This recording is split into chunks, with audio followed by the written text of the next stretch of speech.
Hi, this is Eric from electricbike.com and Luna Cycle, and this is Matt Richards. We're friends from the forums, and we've been electric bike nuts for a while. I've been a bike nut longer than Matt. I met Matt, he sold me his old flex bike, and I watched him evolve kind of from one of our kits. He tried a flex bike, didn't like it. I bought another one of our bikes, and then ended up getting what he really wanted, which is something really sexy and new. This is the Specialized Levo. Expensive. He got a deal on it, or I don't think he would have bought it. Retail, this is a $9,500 bike, and it's made by the biggest bicycle company in the world, Specialized. One thing's for sure, this is like a big step up over a flex bike in terms of working suspension. There's never a doubt that Specialized is going to have the best geometries, the latest in technology in rear suspension, full suspension bikes, and they've made a really beautiful electric bike here. And Matt was pretty happy with it. Still is pretty happy with it, right? Yeah. And it's a really interesting bike to me because it has a lot of pluses and some minuses. I'd say the biggest minus is the price point. One shock to me was that Matt told me today it's not carbon. And just the handlebars and the rims are carbon. The frame itself is not carbon.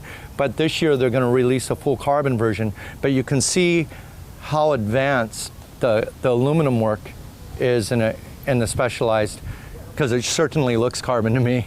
I've seen this bike 2 or 3 times before, and I always thought it was just carbon. And it's aluminum. They've really got their manufacturing together, and they've made a really beautiful bike here.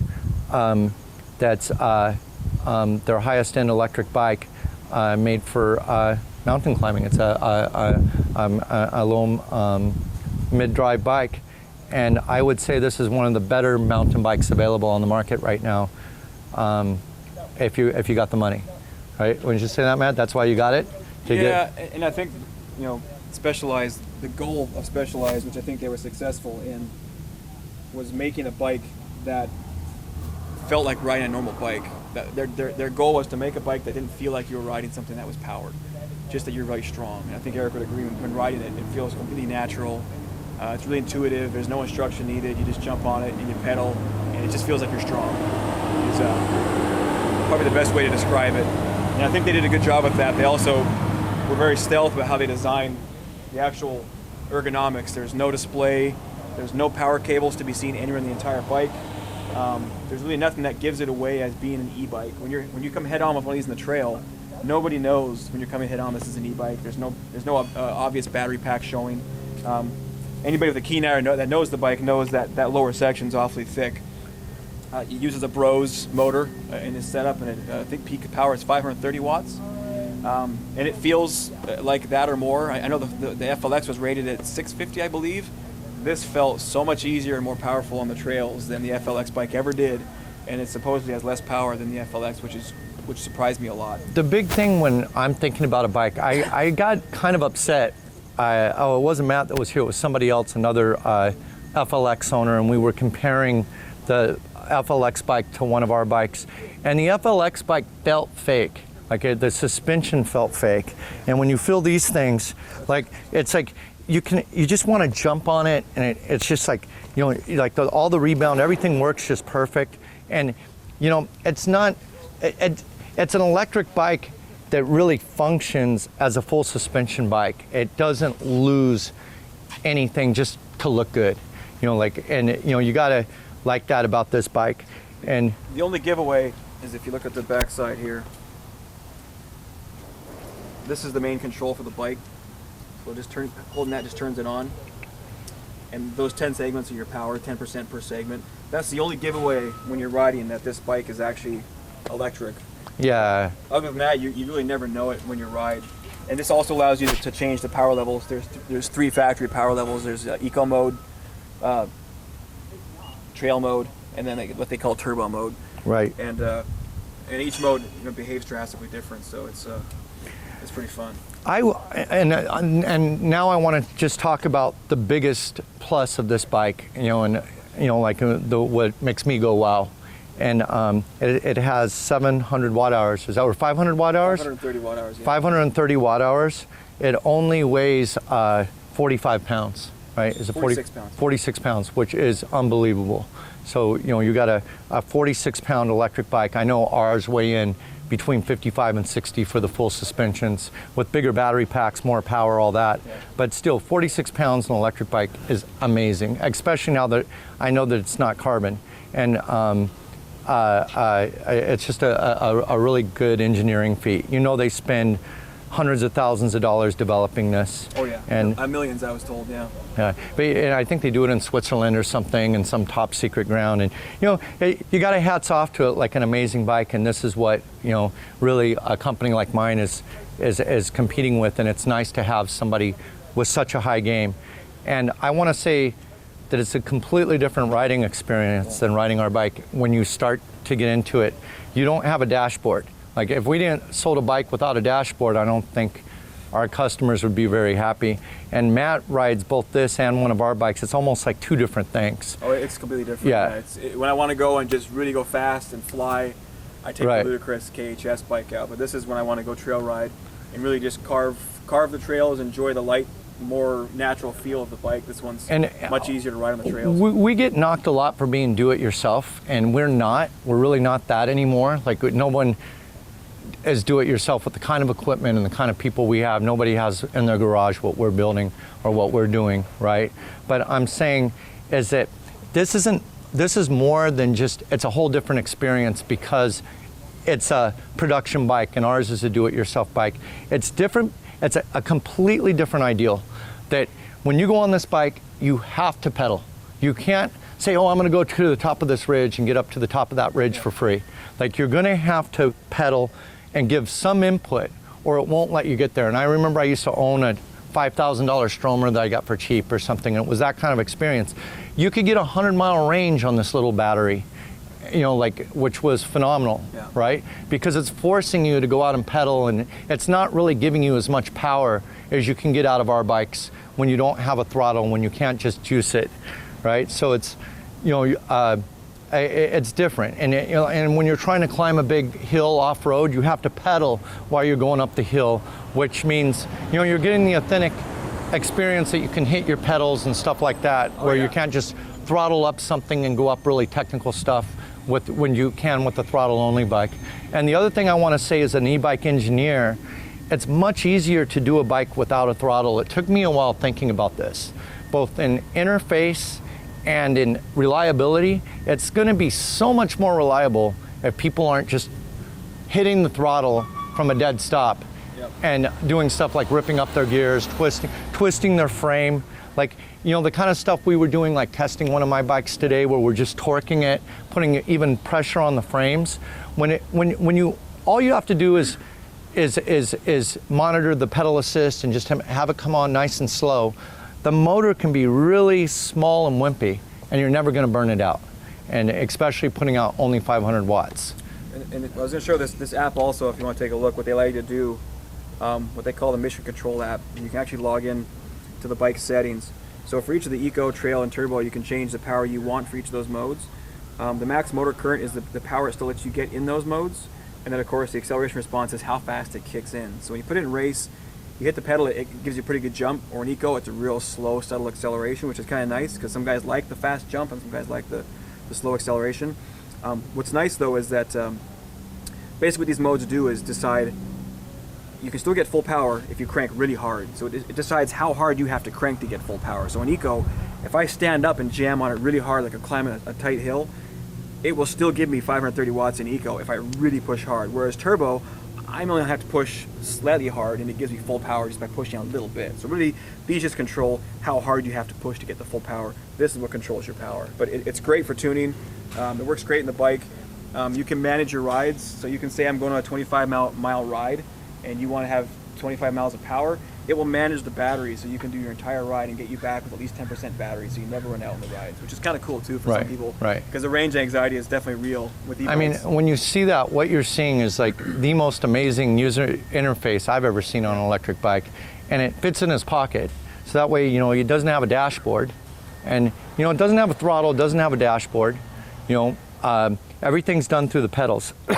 When you think like from an engineering perspective, they don't have to run any wires all the way up here. Everything's probably, all the wire connections are probably happening down here. Yep. You know, it doesn't even have a light on it up front. It just makes it really simple and stealth. stealth. And they make up for a lot of that of not having all the functionality of a display where you could adjust your pedal assist level or whatever on the fly. I mean, you can't really change. You know, in the middle of a ride and you want more, you can't really do that on this bike. Well, the only exception is I do have a Garmin Edge, and the Garmin Edge has, I forget the protocol they use that communicates with the bike. Right. So my Edge actually shows my battery life, and I can change power levels on the Edge. That actually change it on the bike, which is kind of cool. So as I'm riding, I can reach over on the Garmin and change the power through the Garmin. So, but that's another, $500 you guys spend to add on top of the bike just to have that interface on the bars. And like you said, the reason they also had all this off there is, again, it saves weight too, which is a huge thing. Every display, every cable, it all adds up. Every tiny screw adds up. So the other big thing I'd like to say is that I think like Specialized just really misses the mark in one huge thing. This is never going to sell well in the American market, ever, because it doesn't have a throttle, period. Yeah. Right? And you spent how many millions of dollars developing the bike, right? But it wasn't developed for the American market. Yeah. Or Specialized would be the dumbest company in the world because Americans love throttles, right? They would put out more watts. It wouldn't be a 500-watt bike. But this is a European bike where they're not allowed to have throttles. And on the forums, the European Levo forums are just full of people talking about them. The U.S. Levo forums, you get traffic just a couple times a week. So it's a big minus not having a throttle. And when you think of all that, like programmability and everything, just to decide how the power comes on, it does have a torque sensor, all this stuff. It's like you have to make up for not having a throttle. There's this big thing in the whole industry about torque sensors, and it's what like bikes like this offer over bikes with throttles. But if you have a bike with a throttle, most people I know don't really use their pedal assist that much. Here's Ashley. Come on right up, Ashley. Ashley's riding up on something, and this is a great example of American bike with throttle. This is a Zero motorcycle. Come on, baby, do a wheelie. I got too much in my bed. I will probably fall over. Oh my God. And see, she's riding with the throttle on the ultimate off-road machine. And this is perfect timing. This is what Americans love. They love their motorcycles. They love their power. This thing has, 60 horsepower, puts out about 30,000 watts. And it's throttle only, no pedals. And it's kind of what America is kind of based on. We're not much of a bike culture like you have in Europe. What they call a motorcycle. It's what you call a motorcycle, for sure a motorcycle. And perfect time, you can go right through, B. Here she goes. Here, want me to take your helmet? Yes. Okay, here's her cat helmet. We always wear helmets around here, especially when we're riding motorcycles. But and the reason Specialized, just as far as the throttle, I know the reason they did that, and they've talked about it, was they wanted to, especially with California now, there's all these classes, they wanted to maintain a Class 1 legal bike, which is hard to do for a performance bike. It's almost impossible, as we all know. Right. Which means it can't go any faster than 20 miles an hour. It has to be pedal assist, and it cannot have a throttle to be Class 1. But being Class 1, it's allowed to be on any shared use trail legally. Well, hiking, biking, and horses. You don't even want to hear what I think about all that stuff, because I think that's just e-bike industry stuff. But that's why they specialize, because they are the biggest in the world, and they have their eyes on. The problem with these companies is they're pushing their European bikes on us without throttles that are lower power, that are a crazy amount of money. And why don't they just add a throttle to it? And I'll tell you the reason why is because then it's going to require more of a battery pack, more of a motor that can handle it. And the biggest problem a bike like this has is if it breaks, you can't just, it's not easy to fix. Bike is not self-serviceable, right? Like the motor components would not be, right? That's right. I mean, even the dealers who sell these have no idea how to repair them. It needs to be sent back to Europe to be fixed. So they need like the ultimate in reliability. And if they're going to pump like 2,000 or 3,000 watts through something like this, it loses a lot of that reliability inevitably. And then they have a big problem with the bike that's far away that they have to fix. So like when you're selling a bike, to a market, I remember when Bosch first came into the USA market, their biggest problem is how do you service it? As having service centers all across the country before they can even sell a single bike here. And that's what you see with a lot of these brands. And just now you're seeing, like with Specialized, they're able to sell. I remember when the Turbo first came to market, they called it the fastest bike in the world, and it has a little hub motor on it. And to me, that bike wasn't very good at all because it was a hub motor bike for $7,000. To me, that's a slap in the face. But at least here you got a beautiful bike that's full suspension. I can really see, Matt. Can we say how much you spent on it? I got 20% off, so it was like $7,600. I think this bike I'd spend $7,600 on, and you know, like in a second. Like I think it's worth it. And if you're an actual trail rider, that's the street you can't really get a feel for. On the trail, Yeah. it's like you're riding a normal bike. It's a joy to drive, and downhill, it just bombs downhill. Like you said, there's no rattles, there's no shakes. Right. It's very tight. All the components are perfect on it. It's Right. all top of the line. X1 components. It's pretty amazing, and I'd say, like, if you are a bicycle guy and you don't mind pedaling and you don't need all that throttle, and you know, for these kind of bikes like the Stromers and these European bikes, this is by far the best one I've seen or ridden, because I really hate when they push a hub motor bike on us, because I know how cheap that is and how easy that is to do. And I went to the grand opening of Specialized when they released the Turbo in San Francisco. I was there, and you could read my review on electricbike.com on it.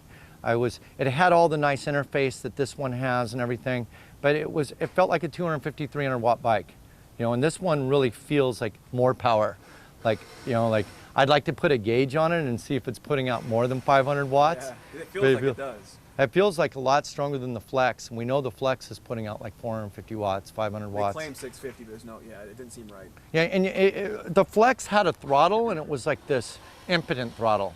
Like it would just put on the power really, really softly. And as I started to think about bikes like this, I realize now why they did that. Is it really puts a lot on the drivetrain when you just get on it and just go full throttle. But even with that lame throttle, a release came out later saying don't use the throttle from a stop at all. That's right. Even the weak throttle, so it really wasn't designed. That motor wasn't designed to handle the amp. I don't think any of these are. No. I don't think. I mean, this is a 36 volt system. I think they make up for a lot of it with the interface and forcing you to pedal, yep. and getting a lot of rider input. But when you ride this compared to a 1500 watt or a 2000 watt bike, to me it's like wearing a condom almost. Like I'd rather, because I like the throttle. I like. And you know, but then again, it does make us lazy. Kyle, sure. Our main bike mechanic, is a big bike guy. Has ridden his bike to work for I don't know how many years. Now we put a BBS HD on his bike, and he says he never pedals anymore. He goes, why should I pedal? I got a throttle, and he goes, loves it. Commutes to work, but he says, he admits he's getting out of bike shape and is losing that physical, benefit that he was getting from riding a bicycle. And with this, it really, I think it can be argued, no matter how illegal they make electric bikes, I don't know how they can make this illegal. For one, it may come down to how well you can hide it, and this thing really hides it well. And the other thing is you just can't get into that much more trouble than you could get in with a regular bicycle on this. No. Yeah, it's just a little bit faster than a regular bicycle. It just gives you that little extra edge. And but can you get up anything on it? Oh yeah. Yeah, you can. If you go to that top, the lowest gear, right? With that 500 watts lowest gear. But let's say you're not in shape and you need to get up something strong. I wouldn't say I'm in great shape. And when I first bought this, I definitely wasn't in great shape before I rode a lot. Right. And I was going up some pretty steep stuff that other guys were saying, yeah, no one usually goes up that. Usually goes down that part. And I was making it up. But like you said, me and my buddy were riding, and we had this bike and the Ludicrous 500 with us. Yeah. And there was some really technical rock uphill sections. Right. And just like you said, even though I had the power, pedaling. Yeah, pedaling past really that. hard, 'cause I would hit a pedal and I would have to fall off. Whereas the other bike, you kind of just hit the throttle and you could just motor up it, which is pretty fun. Yeah, it is. Which is pretty fun. But so this definitely still requires, especially with the lower clearance. You've only got this much clearance still if you're pedaling. So it's still, I think that could use a bit of improvement. I think the new model has a slightly improved lower clearance as well. I think they have to bring the motor up a tiny bit because it does have a pretty low hanging pedal there. But right now we're building our own electric bikes, carbon fiber bikes like this, and just looking at it, it solves so much of our problems if we don't have any wiring up here.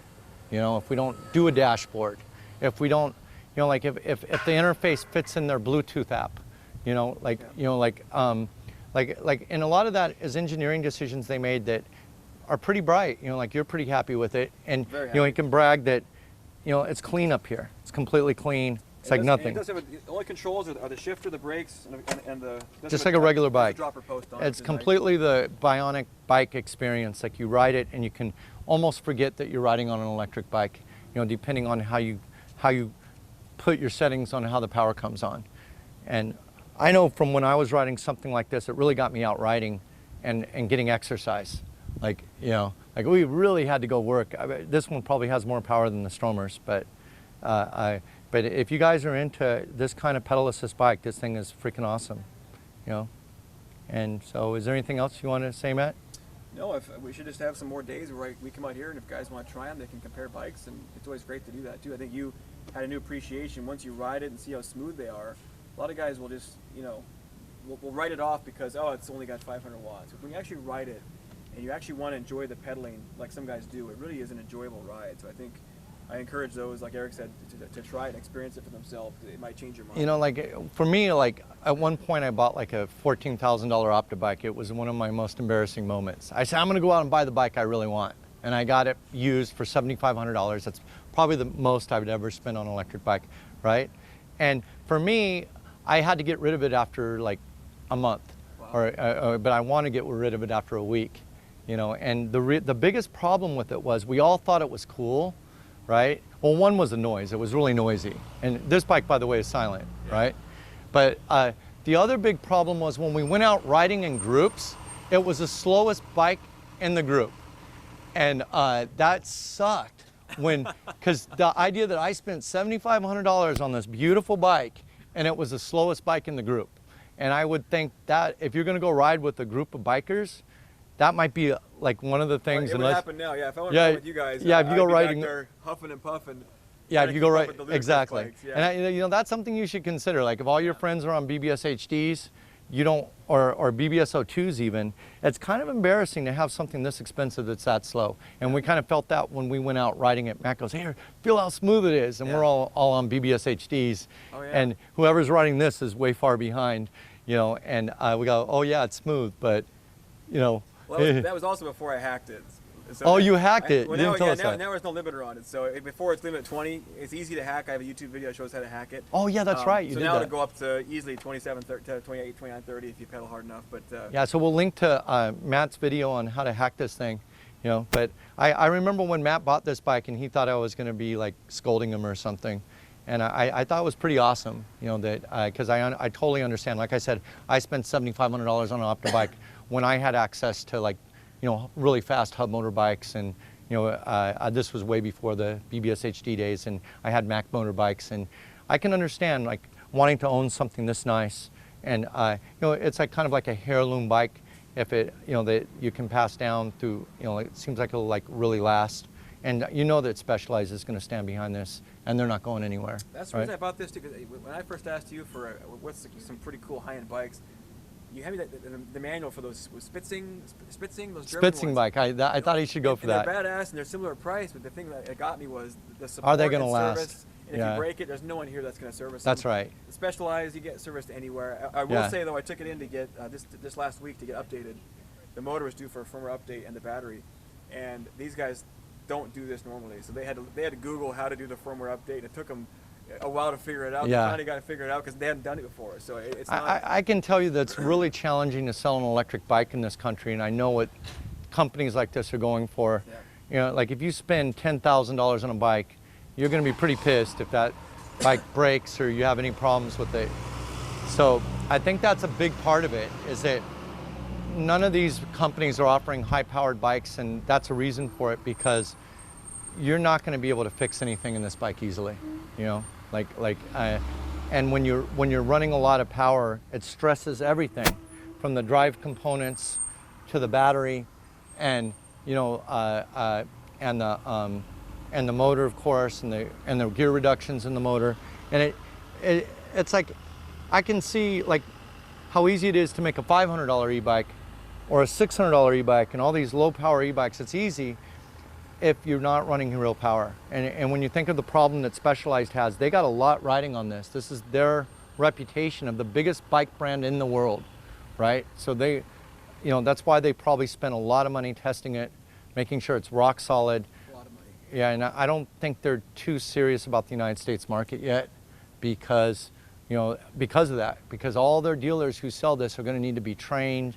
They're going to have to figure out how to ship the battery back to Germany, or where are they based? Specialized? Are they here in the country or what? I'm I don't not even sure. know. I don't even know. Is it England? Yeah, I don't know. Is Specialized a European brand? No, I thought. Oh, they're an American brand. I don't even know. Yeah. Yeah. So do they have a factory Throws me here? off, like you said, because they sell so many of these. I was thinking it was a Bosch. Well, what's the drive? It's Bros. And that's a German drive or I think something? so. Yeah. Yeah. Yeah. So You're that's right, Specialized is here, a USA company. okay. Yeah. I forget which company it was, but I know I thought it was this one that they developed in Switzerland or something, but I might be getting it confused with Stromer, of course, is a Swiss company. But In any case. and yeah, but here you go. This is really good suspension components all the way around. What'd you say the drivetrain parts were? SRAM XX1 components, the Fox float, rear suspension, and then the RockShox Pike Arch CT3, which is a pretty high-end front fork as well. Guide RS carbon brakes. And again, the on and off switches, the interface, the way just it hold that works, center it's button just down. really sweet. And that's the only battery indicator on the bike. Really sweet. Good design, well thought out. $9,000, but That being said, this is the S-Works model. The entry-level ones do start at $4,500. oh, that's pretty awesome. And they're very similar, except for the components. So the frame is the same, the motor's the same, the battery's less capacity by a small amount. The shock is the same, but all the components are different, which is the big part, the big price difference. So you can get it for $4,500, and that's retail, so you can probably Right. get cheaper than that even. Right.